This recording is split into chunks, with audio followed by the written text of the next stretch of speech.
Panamá es un paraíso tropical de selvas exuberantes y volcanes imponentes. Para Chris Creamers, de 21 años, y Lisette Froon, de 22, este iba a ser el viaje de sus vidas. 6 meses de ahorro, planificación y sueños que debían culminar en una aventura inolvidable. Pero aquel viaje de graduación se convirtió en una de las desapariciones más desconcertantes y aterradoras de la última década. Lo que comenzó como una caminata de pocas horas bajo el sol, terminó meses después con el hallazgo de unos pocos huesos, una mochila inexplicablemente seca y una cámara fotográfica que guardaba los secretos de sus últimos momentos de terror. ¿Fue un trágico accidente en la implacable selva o hubo alguien acechando en la oscuridad? En la fecha del 15 de marzo del año 2014, Chris, estudiante de Educación Social Cultural, y Lisette, graduada en Ciencias Aplicadas, aterrizan en América Latina.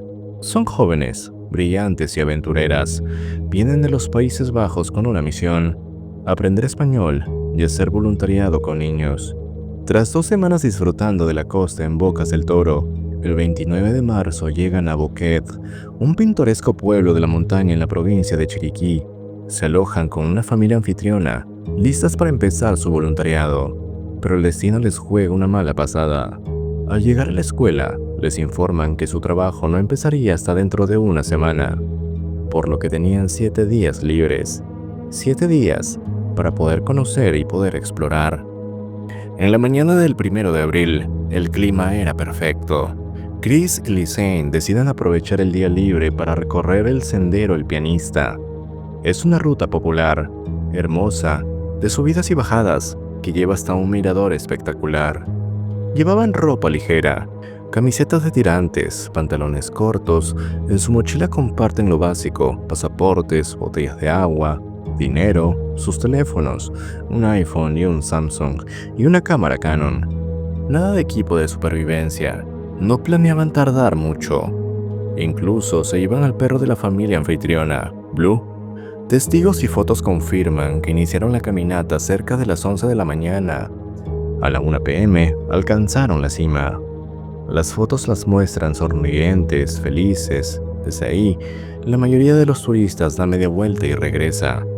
Pero ellas no lo hicieron. Por alguna razón, decidieron cruzar la línea divisoria continental y adentrarse en la selva virgen hacia las Bocas del Toro. Un terreno traicionero, lleno de quebradas y puentes colgantes inestables.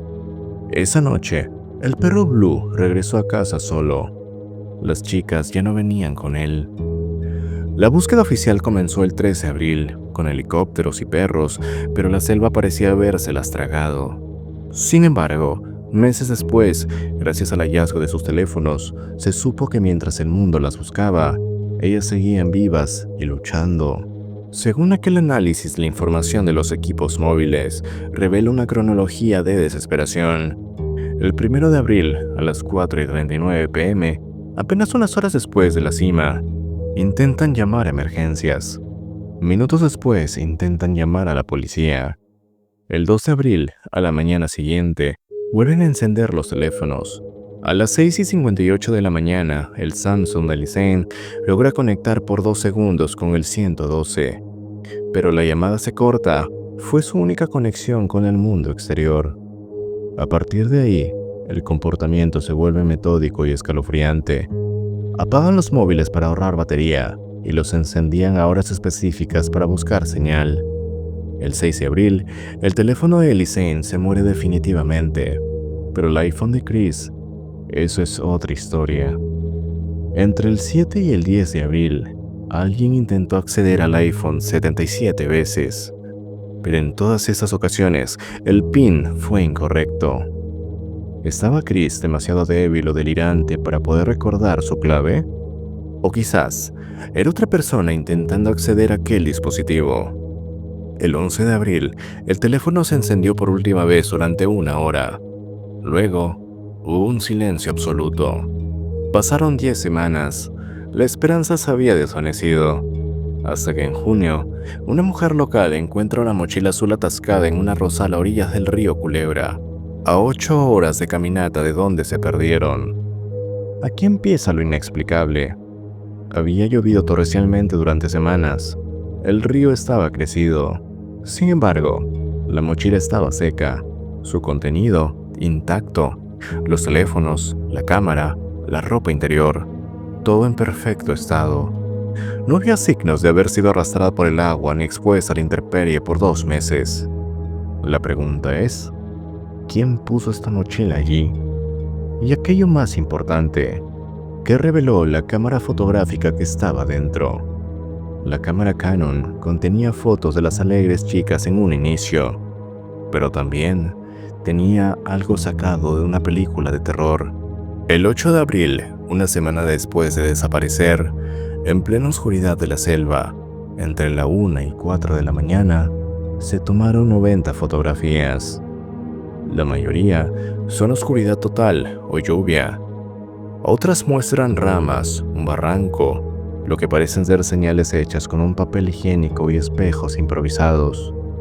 Y una foto perturbadora, la parte trasera de la cabeza de Chris, con su cabello rubio rojizo impecable, limpio. Algunos dicen ver sangre en su sien, otros solo suciedad. ¿Estaban usando el flash para iluminar el camino? Quizás para espantar a aquellos animales que habitan en la selva, o para señalar su posición para alguien o algo. Pero el verdadero misterio forense está en la foto 509. La secuencia de las fotos salta de la 508, que sería la última foto del día, a la 510, la primera foto de la noche. Aquella foto 509 no existe. Los expertos de informática señalaron o concluyen que no era un error de esta cámara. Esta foto fue borrada de manera manual desde una computadora. Alguien con acceso a una computadora eliminó esta imagen de manera específica para que nunca fuera vista. Y la pregunta que surge, ¿qué mostraba esta foto? Poco después de la mochila aparecieron los restos. A lo largo del río se encontraron unos pantalones cortos de jean, doblados cuidadosamente sobre una roca. Luego, lo macabro, una bota de senderismo con un pie dentro humano y un hueso pélvico. El ADN confirmó que eran de Chris y Lisanne, pero los forenses quedaron perplejos. Los huesos estaban limpios. El pie de Lisanne tenía múltiples fracturas, indicando una caída de gran altura, pero los huesos de Chris estaban blanqueados. No tenían restos de tejido, ni marcas de dientes de animales carroñeros, ni cortes de cuchillo. Estaban químicamente limpios, como si hubieran sido extraídos o tratados con cal o fosfatos. Un proceso natural de descomposición de 2 meses no deja los huesos así. También se encontraron restos muy cerca, esparcidos a kilómetros de distancia río arriba y río abajo. La versión oficial en Panamá cerró el caso como un trágico accidente. Las chicas se perdieron, una cayó y se lastimó, la otra intentó cuidarla hasta que ambas sucumbieron al hambre, la lluvia y las crecidas del río. Pero la evidencia grita otra cosa. ¿Por qué la mochila estaba seca? ¿Quién tomó la cámara y borró la foto 509? ¿Por qué los huesos no tenían marca de depredadores? ¿Y por qué hubo 77 intentos de desbloqueo fallidos en el móvil? Algunos investigadores privados y locales sugieren que fue una intervención de terceros, encuentros con personas peligrosas en el camino, o tal vez vieron algo que no debían ver. Chris y Lisanne fueron a buscar la belleza del mundo y encontraron su lado más oscuro. Su caso sigue siendo una advertencia sobre lo rápido que el paraíso puede convertirse en un infierno, y sobre cómo la selva, a veces, guarda secretos que se niega a devolver.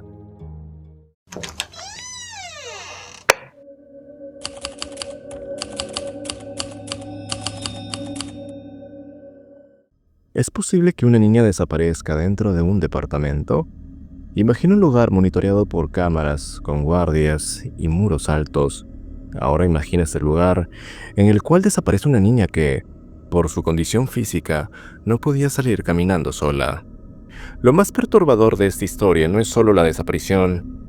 Lo más aterrador es que 9 días después, mientras todo el país la buscaba por las calles, Ella apareció muerta en el único lugar donde supuestamente cientos de policías y expertos ya habían buscado: su propia cama. Hoy hablaremos del caso de Paulette Guevara, una historia llena de incongruencias, mentiras y un final que desafía toda lógica. Para entender la gravedad de este hecho, primero hay que entablar el contexto. Paulette solo tenía 4 años al momento de su fallecimiento. Era una niña que nació con una discapacidad motriz y de lenguaje severa. Este es un dato muy crucial, ya que Paulette no podía valerse por sí misma. Dependía absolutamente de sus cuidadores para todo. Vivía con sus padres, Mauricio Guevara y Lisette Farah, y su hermana mayor, en una zona exclusiva de Huixquilucan, en el Estado de México. Aquel apartamento era inmenso, de más de 300 metros cuadrados, y la familia contaba con 2 nanas, las hermanas Erika y Marta Casimiro, quienes eran prácticamente las manos y los ojos de la niña. Ellas son piezas clave en el inicio de esta pesadilla. Esta historia comienza una mañana del lunes 22 de marzo del año 2010. Una de estas nanas entra a la habitación de Paulette para despertarla y alistarla para el colegio. Se acerca a la cama y nota que la niña no está. En ese momento, la lógica dictaría un pánico absoluto, pero lo que ocurre es desconcertante. La nana avisa al padre, Mauricio, cuya respuesta fue una calma escalofriante. Revisa bien, debe estar jugando por ahí. Luego avisa a la madre, Lisette, quien supuestamente pidió que la dejaran seguir durmiendo.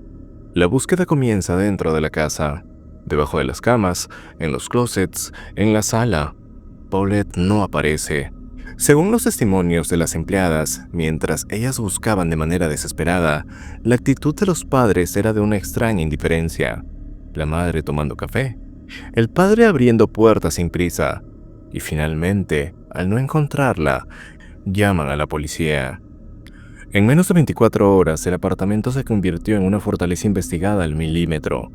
Es importante que podamos resaltar que no había señales de violencia, las chapas estaban intactas, las ventanas cerradas y las cámaras de seguridad del edificio no registraron ninguna entrada o salida extraña. Paulette parecía haberse evaporado. Mientras los padres iniciaban una campaña mediática masiva con vallas publicitarias y el apoyo de celebridades para encontrar a su hija, dentro del apartamento la actividad forense era intensa. Por esa habitación pasaron perros entrenados para rastrear personas, peritos con luces infrarrojas y químicos para detectar sangre. El procurador de justicia, periodistas e incluso familiares que durmieron en esa misma cama, muchas personas estuvieron ahí. Y nadie, absolutamente nadie, vio, olió o detectó nada. El 30 de marzo, 9 días después de la desaparición, la atmósfera cambió. Las declaraciones de los padres y las nanas se contradecían tanto que la policía decidió arraigarlos para investigarlos. Esa noche, ocurre algo inexplicable. Tras un apagón en el edificio, los peritos entran nuevamente al cuarto de Paulette y encuentran el cuerpo. Estaba ahí mismo, al pie de la cama, atorado entre el colchón y la estructura de madera, envuelto en sábanas. La causa de la muerte oficial fue una asfixia mecánica por obstrucción de fosas nasales y compresión torácica. La pregunta que surge es inevitable. ¿Es biológicamente posible que un cuerpo con 9 días de descomposición no emitiera este olor? ¿Y que los perros de la búsqueda pudieran fallar? ¿Que la madre diera entrevistas sentada a pocos centímetros del cadáver sin poder notarlo? La versión oficial dice que sí, pero el sentido común, totalmente lo contrario. Aunque el caso se cerró oficialmente como un accidente, existen focos de sospecha que la opinión pública nunca va a perdonar. Uno de estos es con el padre. Expertos en lenguaje corporal señalaron que sus expresiones durante las entrevistas no denotaban tristeza, sino cierto rechazo y mucha indiferencia. Su comportamiento errático y su prisa por salir del país después del caso levantaron muchas sospechas. Referente a las nanas, aunque se intentó señalarlas de manera inicial, ellas mantuvieron una versión constante: la frialdad de los padres. Ellos denunciaron haber sido usadas como chivo expiatorio y siempre defendieron su inocencia, alegando que, si hubiera sido un secuestro por dinero, no se habían quedado trabajando ahí. Referente a la madre, fue la figura más controversial. Hay dos elementos que la señalan directamente. En una entrevista grabada días antes del hallazgo, Lisette muestra sobre la cama una pijama con figuras de renos. Días después, el cuerpo de Paulette aparece vistiendo esa misma pijama. Esto se infiere como una manipulación en la escena del crimen. Otra observación que se puede tener es, lejos del luto, se le veía en fiesta poco tiempo después, y años más tarde pudo demandar al gobierno exigiendo una indemnización millonaria. Lo que para mucha gente esto confirma un interés económico que siempre estuvo perenne. Al final de este caso, la justicia pudo dictaminar un accidente. La carpeta se cerró, la familia se disolvió y nadie pagó por la muerte de Paulette. Pero la justicia social tiene otro veredicto. La evidencia sugiere que el cuerpo fue sembrado, que la escena del crimen fue manipulada y que la influencia y el dinero lograron ocultar lo que realmente pasó en esa habitación. Paulette murió en silencio, y el misterio de su muerte sigue siendo una herida abierta en la memoria colectiva para muchas personas.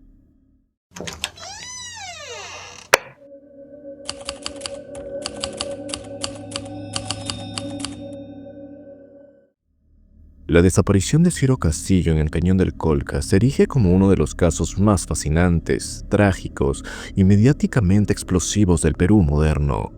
Esta es la crónica de una aventura que se tornó en pesadilla, un misterio que dividió una nación y un proceso judicial que, aunque concluyó, nunca logró apaciguar la sombra de la duda. Ciro Castillo, de 26 años, y Rosario Ponce, de 24, estudiantes universitarios y una pareja que unían su amor por la naturaleza con su carrera de ingeniería forestal. A finales de marzo del 2011, emprendieron un viaje por el sur del Perú, cuyo destino final era el imponente y peligroso Valle del Colca, uno de los cañones más profundos del mundo. El 31 de marzo, tras ser vistos por última vez por un minero de la localidad, la pareja se adentró en la ruta entre Madrigal y Tapay. Horas más tarde, el único rastro de ellos sería un mensaje de texto desesperado de Rosario, un amigo. «Ayúdanos, estamos perdidos. Pide que nos rescaten». La señal se apagó y, a partir de ese momento, ambos desaparecieron. Declarados oficialmente desaparecidos el 4 de abril, se desplegó una operación de búsqueda masiva con brigadas de rescate, pobladores locales y, posteriormente, el ejército. Las esperanzas fluctuaban. Se sabía que Ciro tenía conocimientos en supervivencia y Rosario era experimentada en trekking. El 13 de abril, tras casi 2 semanas de pérdida, Rosario Ponce fue encontrada cerca del nevado Bombla. Su estado era crítico. Sufría de desnutrición severa, deshidratación, contusiones y daños en la retina por la exposición al sol. Relató una historia de supervivencia extrema, alimentándose de insectos y hierbas y refugiándose en el sol inclemente y las gélidas noches. Su testimonio clave fue que, en un momento de desesperación, ella y Ciro decidieron separarse. Él partiría en búsqueda de ayuda mientras ella se quedaba allí en un lugar resguardado, pero Ciro nunca regresó. Con Rosario a salvo, pero Ciro aún desaparecido, la narrativa pública comenzó a virar. El relato de la desaparición sonó ilógico para muchos. Inconsistencias percibidas en su historia, el hallazgo de fotos borradas en su cámara, que ella explicó intentando demostrar que era un uso de temporizador, y el rumor de un tercer acompañante, alimentaron grandes especulaciones. Los medios señalaron sin piedad, y Rosario pasó a ser sobreviviente a la principal sospechosa en la plaza pública, aunque no había ni una prueba en su contra. La familia de Ciro, liderada por su padre, se convenció de que Rosario ocultaba algo. En julio del 2011, meses antes de encontrar el cuerpo, presentaron una denuncia formal en su contra por homicidio. El 16 de octubre del 2011, tras más de 6 meses de búsqueda, un equipo de rescate privado contratado por la familia encontró el cuerpo de Ciro en un acantilado remoto e inaccesible de las Torres del Nevado de Bombla. Su estado avanzado de descomposición hizo que solo objetos personales como su reloj y una cadena de oro permitieran su identificación. El hallazgo no calmó los ánimos, sino que los exacerbó. La familia exigió que la autopsia se realizara en Lima, presionando para que se investigara no solo la causa, sino también la posibilidad de que el cuerpo hubiera sido colocado allí. Sin embargo, los informes forenses fueron consistentes y tajantes. La muerte fue resultado de un politraumatismo grave por una caída de gran altura. Se descartaron signos de lucha o agresiones previas, y se determinó que el cuerpo no había sido movido. A pesar de estas conclusiones técnicas, el proceso judicial continuó. La fiscal a cargo, María del Rosario Lozada Sotomayor, sometió a Rosario a múltiples interrogatorios y examinó minuciosamente las evidencias.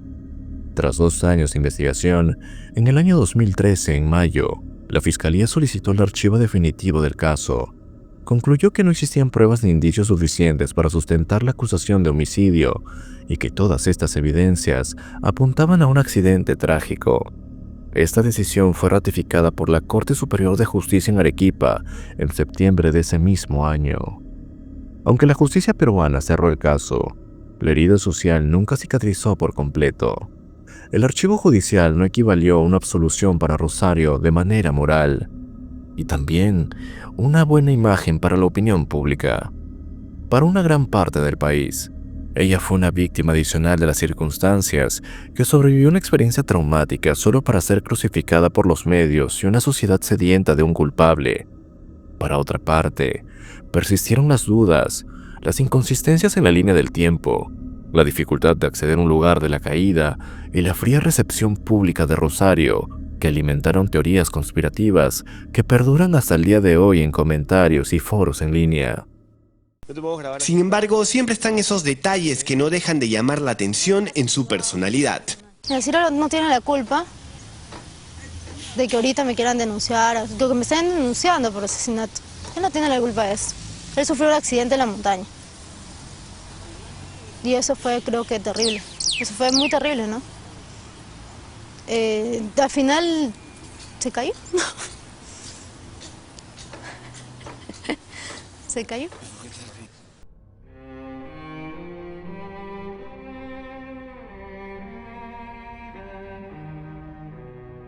La tragedia de Ciro Castillo sigue siendo un recordatorio sombrío de los peligros de la naturaleza, el poder destructivo de los juicios mediáticos y la elusiva naturaleza de la verdad, que a veces, incluso con un veredicto legal, se resiste a ser aceptada por todos. El Cañón del Colca, escenario de otras desapariciones, guarda para siempre el secreto de lo que realmente ocurrió en aquellos días de abril del año 2011.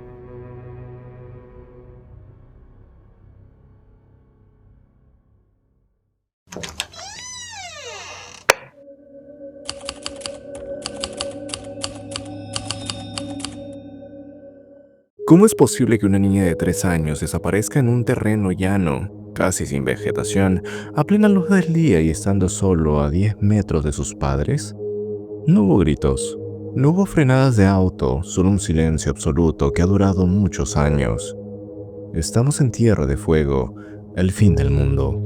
Un lugar donde el viento sopla fuerte y los secretos parecen enterrarse bajo la estepa patagónica. Hoy se tocará un caso que influyó mucho en los protocolos de búsqueda en Argentina. Una herida abierta que sangra cada vez más que alguien pregunta, ¿dónde está Sofía Herrera? Para entender el contexto de esta tragedia, hay que conocer a los protagonistas. Sofía, una niña que nació en diciembre del 2004 en Río Grande, era la hija primogénita de Fabián Herrera y María Elena Delgado, una familia trabajadora de la construcción. Sofía estaba a punto de ser la hermana mayor. Su madre estaba embarazada. Tendría una hermanita a la que Sofía jamás llegaría a conocer. El 28 de septiembre del año 2008 amaneció como un día perfecto para el asado.